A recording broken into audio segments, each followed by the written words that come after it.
तो आदाब, नमस्कार, गुड इवनिंग, सत श्रीकाल। एक बार फिर आप तमाम लोगों का स्वागत है क्राइम तक की कहानी की इस एपिसोड में। उम्मीद है पूरी फैमिली अच्छी होगी, अपने और अपनों का ख्याल रख रही होगी।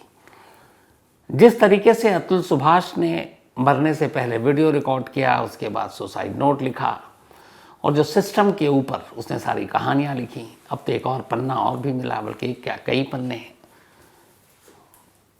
माई लॉर्ड के नाम पर। उसके जरिए कैसे जुडिशल सिस्टम पर उसने उंगली उठाई अतुल ने जाते जाते, और कुल मिलाकर उसकी कहानी यही थी जो आप लगातार सुन रहे हैं। मैं आज वो कहानी आपको नहीं सुनाने जा रहा हूँ, लेकिन आज की जो कहानी सुनाने जा रहा हूँ उससे थोड़ी बहुत सारी चीज़ें उस अतुल की दास्तान से भी मिलती है। अतुल की शिकायत ये थी कि हमारा जो सिस्टम है, पुलिस है, कानून है, अदालत है, टाइम टेकिंग है, वक्त पे इंसाफ नहीं होता, करप्शन है, ये सारी चीज़ें थी। तो अतुल ने तो एक फ़ैसला किया, गलत फ़ैसला था, जान दे दी, और इस तरीके से होना नहीं चाहिए, ये हम सभी कहते हैं बार बार। लेकिन अतुल की इस कहानी के बाहर की आज जो दास्तान है, जो आज की कहानी है, ये कहानी एक पिता की है, एक बाप की है। एक ऐसा बाप जो खुद अतुल की तरह तो नहीं, लेकिन अतुल की तरह ही अपना एक यूट्यूब चैनल भी चलाता है, वो छोटा सा, और उस यूट्यूब पे वो एक दिन आता है और आखिर में एक लाइन कहता है कि जो मैंने किया है ये देश की तमाम बेटियों के नाम पर है। और उसने क्या किया था?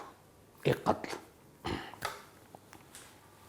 एक शख्स जो कुवैत में नौकरी करता है पिछले 15 सालों से, नौकरी करने के दौरान अचानक वो अपने मालिक से एक दिन कहता है कि मुझे सिर्फ 4 दिन की छुट्टी दे दीजिए। वो 4 दिन की छुट्टी लेता है। कुवैत में रहने वाली अपनी बीवी, अपनी सास से कहता है कि मुझे ज़रा दूसरे शहर में ही कुवैत में जाना है, मैं लौट आऊँगा 2 दिनों में। और उसके बाद वो निकलता है और फिर लौट भी आता है।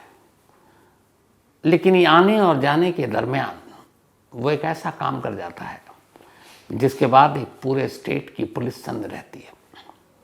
सन्न इस बात पर नहीं रहती है कि वो क्या हुआ, बल्कि सन्न इस बात पर है कि पुलिस जिस चीज़ को पता नहीं कर पाई वो खुद ही उसको बता रहा है और खुद ही उसका खुलासा कर रहा है। ये कहानी आंध्र प्रदेश के एक शख्स की है। चूंकि इसमें एक माइनर है, माइनर के साथ यौन शोषण का मामला है, तो इसलिए फैमिली के किसी भी मेंबर का नाम नहीं लूँगा, क्योंकि नाम लेने से फिर पता चल जाती हैं चीज़ें। लेकिन आंध्र प्रदेश के एक डिस्ट्रिक्ट की ये कहानी है। इस आंध्र प्रदेश के डिस्ट्रिक्ट में परिवार रहा करता था। इस परिवार में एक बेटा था। करीब 15 साल पहले अपने एक जानकार के जरिए वो कुवैत पहुंचता है। कुवैत में उसे ड्राइवर की नौकरी मिल जाती है। अब वो वहीं रहता है, ठीक ठाक पैसे होने लगते हैं, घर में भी अपने बुजुर्ग माँ बाप को पैसे भेजता है। फिर इसके बाद अब चूंकि वो सेट हो गया था वहाँ, वापस आता है। एक रोज़ उसकी शादी कर दी जाती है। शादी के बाद पत्नी यहीं है, वो कुवैत में है, आना जाना लगा रहता है। इस दौरान में उन दोनों को एक बेटी होती है। अब बेटी के होने के दौरान, उसी दौरान में चूँकि अपनी पत्नी को भी 1-2 बार कुवैत ले गया, तो उसकी पत्नी की जॉब भी कुवैत में लग जाती है। अब पति पत्नी दोनों कुवैत में हैं। इस दौरान में फिर बेटी होती है, वो लोग आंध्र प्रदेश लौटते हैं। फिर ये होता है कि अभी बेटी के वहाँ देखभाल कौन करेगा, क्योंकि हस्बैंड वाइफ दोनों तो काम कर रहे हैं। तो फिर ये होता है कि वो शख्स अपनी सास से कहता है कि आप हमारी बच्ची को पाल लें, जो भी पैसे होंगे हम खर्चा। और चूँकि उस दौरान तक उसके ससुर की डेथ हो गई, तो सास ही थी घर में। अब वो उसकी छोटी सी बेटी 1 साल की उम्र तब थी, सास को दे देता है, वो पाल रही होती। फिर बीच में वो कुवैत लाता, ले जाता, धीरे धीरे वक्त बीतने लगा। अब बेटी करीब 12 साल की हो गई। 12 साल की हो गई, इधर सास की तबीयत भी अब ख़राब रहने लगी। वो इंसान अच्छा था। उसने अपनी पत्नी से कहा कि देखो, सास की तबीयत ठीक नहीं है, तुम्हारी मम्मी को तो उनको कुवैत बुला लेते हैं, हमारे साथ रहेंगी, हम देखभाल भी कर पाएंगे, क्योंकि वहाँ पर तो कोई है नहीं देखभाल करने के लिए। तो अब सास को भी वो कुवैत बुला लेता है। लेकिन अब सास को कुवैत बुलाने के बाद एक दिक्कत थी। दिक्कत ये थी कि बेटी को किसके पास छोड़े, कौन उसका लालन पोषण करे। और कई वहाँ पे दिक्कत थी कुवैत में, इसलिए वो अपनी बेटी को साथ नहीं बुला पा रहा था। तो फिर ये तय हुआ कि बेटी अपनी मौसी के घर रहेगी। छोटी मौसी मतलब उसकी माँ की छोटी बहन, और जो भी उसका खर्चा होगा पढ़ाई लिखाई रहने खाने पीने का वो कुवैत से भेजेगा। अब ये सब कुछ डन हो गया। अब बेटी छोटी मौसी के पास रहने लगी। बीच में वो लोग आते, कभी छुट्टियों में बेटी कुवैत जाती, वो दोनों पति पत्नी आते, बेटी के साथ खेलते। लास्ट अभी जब माँ आई, स्पेशली पिता आए नहीं, तो अपनी बेटी से मिली, तो बेटी ने कुछ चीज़ें बताई और माँ एकदम सन्न। बेटी ने बताया कि माँ एक घर में जो उम्र दराज शख्स है, 59 साल उम्र है, यानी उसकी छोटी मौसी के ससुर, उसने कहा हमें वो गलत जगह पर छूते। अच्छा, चूंकि आजकल बहुत ज़्यादा जागरूकता है तो उस बच्ची को बता दिया गया था कि गुड टच और बैड टच क्या होता है, तो उसे ये पता था। अब माँ जब ये सुनी तो उसे लगा ये क्या, उसे एक तो यकीन नहीं आया क्योंकि उसकी अपनी छोटी बहन का ससुर, और वो 12 साल की मासूम बच्ची और उसके साथ एक तरह से ज़बरदस्ती करने की कोशिश कर रहा है, उसको गलत जगह पर छू रहा है। पहले तो उसे यकीन नहीं आया, फिर उसने अपनी बेटी से डिटेल में बात की। फिर बेटी ने कहा, 12 साल की बेशक छोटी थी लेकिन उसे पता था कि गुड टच और बैड टच क्या होता है। उसने माँ को सारी बात बताई। अब बच्ची की माँ ने अपने उसके पिता को कुवैत में फ़ोन करके कहा कि इस तरीके से कह रही है और यहाँ इस घर में ये हो रहा है, इसको कैसे छोड़ सकते हैं। पिता को भी बहुत गुस्सा आया। एक तो बहन से बात की तो छोटी बहन ने भी कहा कि हाँ हो सकता है उनके ससुर थोड़े इस तरीके के हो सकते हैं, कोई गारंटी नहीं है। तो अब क्या किया जाए। तो पिता सख्त, उसने अपनी पत्नी से कहा फौरन जाओ और जाकर लोकल पुलिस स्टेशन में मॉलेस्टेशन का रिपोर्ट लिखो कि हमारी बच्ची के साथ यही हो रहा है। अब बच्ची की माँ बच्ची को लेकर पुलिस स्टेशन पहुंचती है और जाकर कंप्लेंट लिखाने की कोशिश करती है कि बच्ची और उसके साथ इस तरीके से हो रहा है, और बच्ची खुद बताएगी। पुलिस वाले कंप्लेंट सुनते तो हैं, लिखते नहीं हैं, और फिर कहते हैं अच्छा मैं बुलाते हैं। उसके बाद वो उसके ससुर को बुलाते हैं, हड़काते हैं, डांटते हैं, कहते हैं आइंदा शिकायत आई तो तुम देख लेना, और छोड़ देते हैं। अब इधर माँ को वापस जाना है। दो ही सूरत है कि बेटी को साथ लेकर जाए, क्योंकि अब बेटी को छोड़ नहीं सकती क्योंकि उसके पीछे में क्या होगा पता नहीं। और जो छोटी मौसी है वो भी अब इस बात की गारंटी नहीं ले रही, यानी कि उसके पति की जो साली लगती हैं क्या होगा। उधर पति ने कहा कि नहीं पुलिस में रिपोर्ट क्यों नहीं लिखाई। वो बता रही कि हमने लिखाया पर उन्होंने केस तो दर्ज नहीं किया, डांट कर भगा दिया। उसने कहा नहीं दोबारा जाओ। पत्नी दोबारा पुलिस स्टेशन जाती है अपनी उसी 12 साल की बच्ची को लेकर और कहती है कि साहब ये मामला बहुत संगीन है, गंभीर है।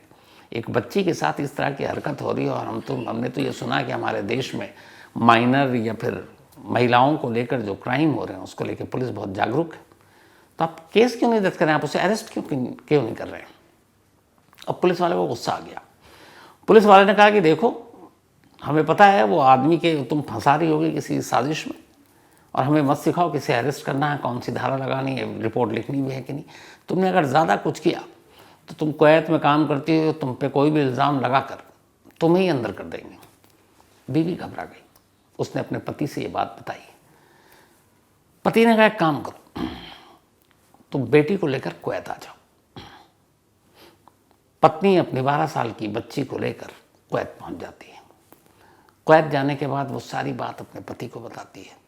पति सब कुछ सुनता है, कुछ उसके जरिया थे, उसके जरिए भी वो पुलिस में रिपोर्ट लिखाने की कोशिश करता है, कोई काम नहीं आया। पति पत्नी अब मिलकर बात कर रहे हैं कि 12 साल की मासूम बच्ची के साथ ये सब कुछ हुआ और वो बच्ची कम से कम इतनी अक्लमंद थी कि उसने बता दिया, वरना क्या होता और आगे चलकर क्या होता। और अगर इस बात को यूं ही छोड़ दें तो मालूम नहीं कि इस बच्ची को साथ क्या करे वो, अगला शिकार कौन बच्ची हो, और वो बच्ची बता पाए भी कि ना बता पाए। तो ऐसे शख्स को खुलेआम छोड़ना मतलब बेहद खतरनाक होगा। लेकिन कानून मदद नहीं कर रही, पुलिस से मदद मांगी, पुलिस दे नहीं रही है, क्या करें। पति और पत्नी बैठते हैं और दोनों तय करते हैं कि नहीं, कानून ने सज़ा नहीं दिया, हमें अपने हाथ में कानून लेना भी नहीं चाहिए, लेकिन जब मजबूरी हो तो फिर कानून हाथ में लेने में कोई गलत नहीं है। पत्नी की सहमति थी, पति ने बात की, उसके बाद ये तय हुआ कि अब कानून नहीं, वो खुद इंसाफ करेगा।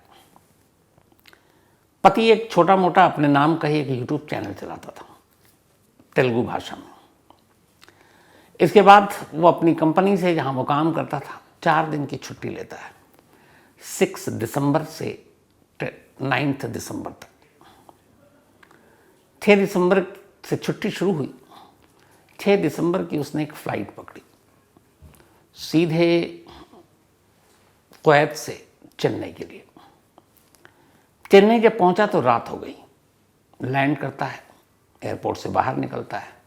बाहर निकलने के बाद वो टैक्सी लेता है और टैक्सी से लेने के बाद एक डिस्ट्रिक्ट है, वहाँ उसे जाना है।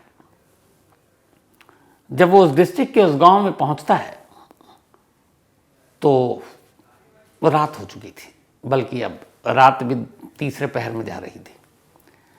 रात का अंधेरा था। जिस इलाके में ये था वहाँ पे आमतौर पर सन्नाटा भी होता है, और उसे ये पता था कि वहाँ पे वो रह चुका है कि वो शख्स, वो 59 साल का, उसकी साली का ससुर रात को कहाँ सोता है।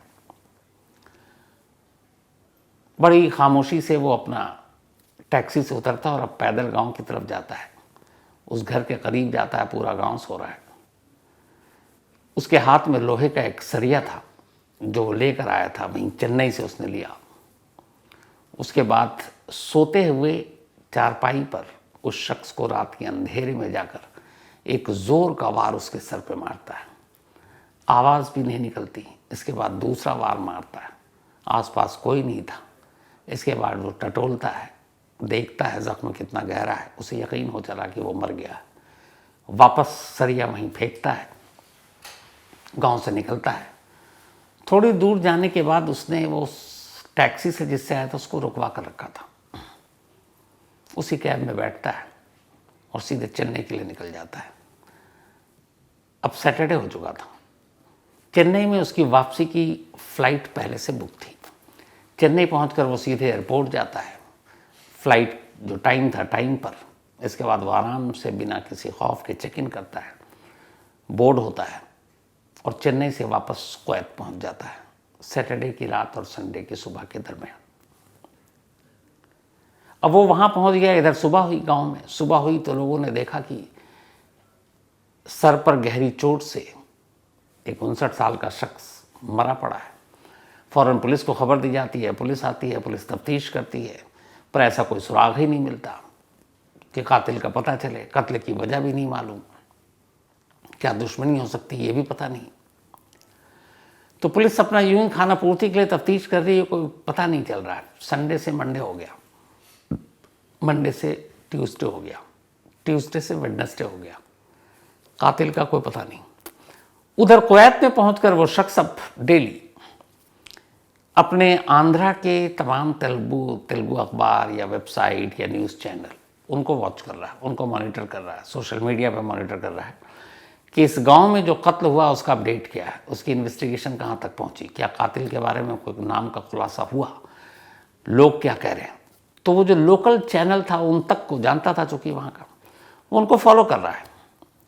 वेडनेसडे की रात तक उसने सारे चैनल खंगाल डाले, लोकल वेबसाइट, न्यूज़पेपर। तो उसने देखा कि हर जगह यही है कि कातिल कौन है पता नहीं, और पुलिस इतनी सीरियस भी नहीं है कि कातिल को पकड़ा जाए। केस इतना हाई प्रोफाइल था नहीं।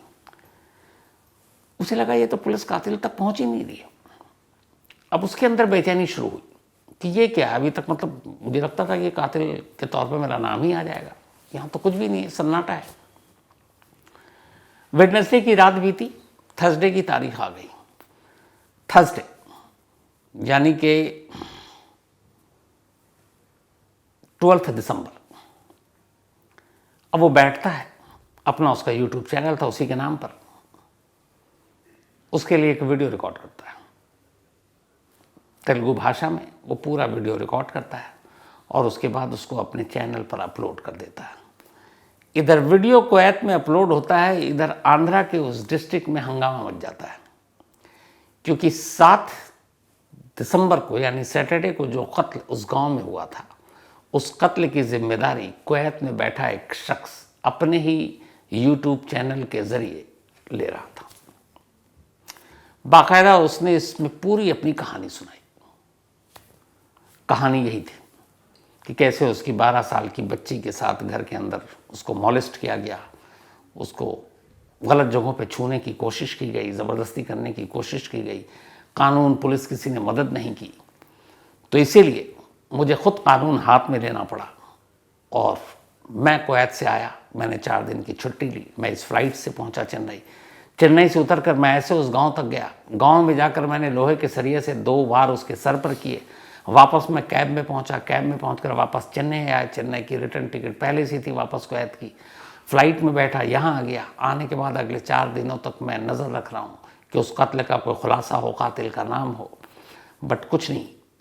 तो फिर मेरे अंदर के ज़मीर ने कहा कि नहीं, अगर तुमने कत्ल किया है और उसकी वजह कुछ और है तो फिर आगे बढ़कर जिम्मेदारी लो और अपने आप को कानून के हवाले करो। तो इसीलिए मैंने ये वीडियो बनाया और मैं खुद अपना वीडियो, ये मेरा कन्फेशन है और मैं इसको अपलोड कर रहा हूँ और पोस्ट कर रहा हूँ अपने चैनल पर। और वो जो हमारी लोकल पुलिस है उस तक मैं ये कहना चाहता हूँ अपने इस वीडियो के ज़रिए कि उस शख्स का कत्ल मैंने किया और ये कत्ल शायद ना करता अगर पुलिस अपना काम कर लेती।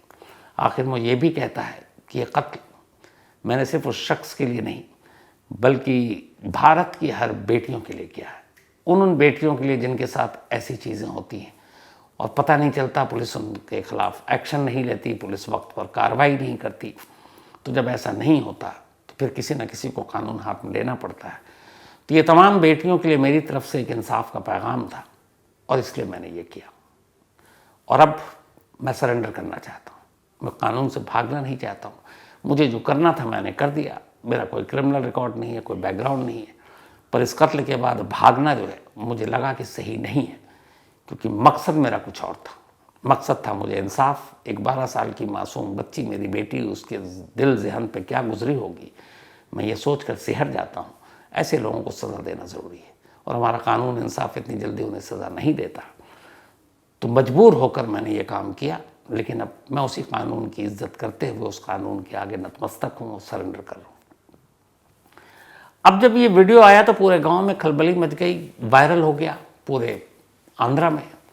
अब आंध्रा में जब वायरल हुआ तो फिर ये हुआ कि भाई पुलिस की लापरवाही, कोताही। अब बड़े बड़े पुलिस अफसर सामने आए, मीडिया पे बयान और ज्ञान देने लगे कि नहीं वो आए थे, पहले इनकी फैमिली डिस्प्यूट का मामला था, कुछ प्रॉपर्टी का मामला था, लीगल मामला था, वो झूठ बोल रहे थे, हमने बुलाया भी था, हड़काया भी था, धमकाया भी था।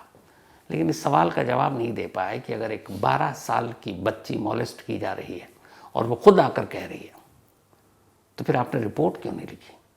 उसके खिलाफ नामजद रिपोर्ट क्यों नहीं है? और क्या ऐसे लोगों को सिर्फ आप डांट करके आइंदा ऐसी शिकायत आई थी तो तुझे अंदर कर दूंगा, आप छोड़ सकते हो?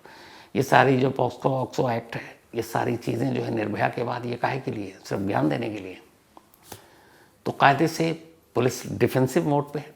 पुलिस ने अपना काम नहीं किया और जब पुलिस ने काम नहीं किया तो एक शख्स को कुवैत से चलकर वहाँ पहुँचना पड़ा और कत्ल करना पड़ा। अब यहाँ सवाल ही उठता है कि ये है तो जुर्म। उस शख्स ने एक खून से अपने हाथ रंगे एक कत्ल किया है, लेकिन इस कत्ल का गुनहगार क्या अकेला वो है? क्या सिस्टम नहीं है? क्या वहाँ की लोकल पुलिस नहीं है?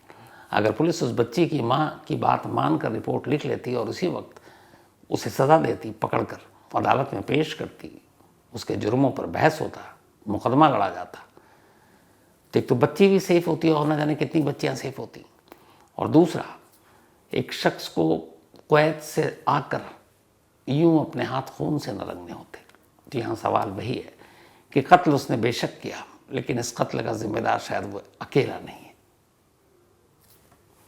आप लोगों की भी जो राय है इस पर ज़रूर बताइएगा और मैं उस राय को ज़रूर शामिल करूँगा कल की कहानी में कि क्या वाकई वो अकेला गुनहगार है या उसकी इस गुनाह के पीछे का असली गुनहगार कोई और है। तो आज की कहानी में इतना ही, लेकिन कहानी ख़त्म करूं उससे पहले वही अपना सिलसिला। आज डॉक्टर कर्नल सुमित भट्टाचार्य जी, इनका बर्थडे है। तो हैप्पी बर्थडे सुमित भाई, आप हमेशा अच्छे रहें, खुश रहें। और नमस्ते, प्रणाम मीता जी। मीता भट्टाचार्य जी जो हैं वो सुमित की मम्मी हैं और हमारी फैमिली की बहुत सीनियर और पुरानी मेंबर है। इसके अलावा आरोही सोंकर, इनका भी बर्थडे है, तो हैप्पी बर्थडे आरोही। और ये भेजा आयुष चौहान ने है। साथ ही ललिता प्रजापति, इनका भी आज बर्थडे है, तो हैप्पी बर्थडे ललिता जी। और ये भेजा है ओरावी सोलंकी एंड विवेक सोलंकी ने। आदिति पारिद, इनका भी आज बर्थडे है, तो हैप्पी बर्थडे आदिति। और ये वुदेव एंड सुजाता उनकी बिटिया हैं, और भेजा है अक्षय जेना ने। विनोद रजानी, इन्होंने एक सवाल पूछा है कि अतुल की मौत के बाद क्या अब भी उसकी प्रॉपर्टी या उसके बाकी जो भी हैं उसके नाम पर, उसमें उसकी पत्नी निकिता का हिस्सा बनेगा, उसे मिलेगा, वो उसकी वारिस होगी?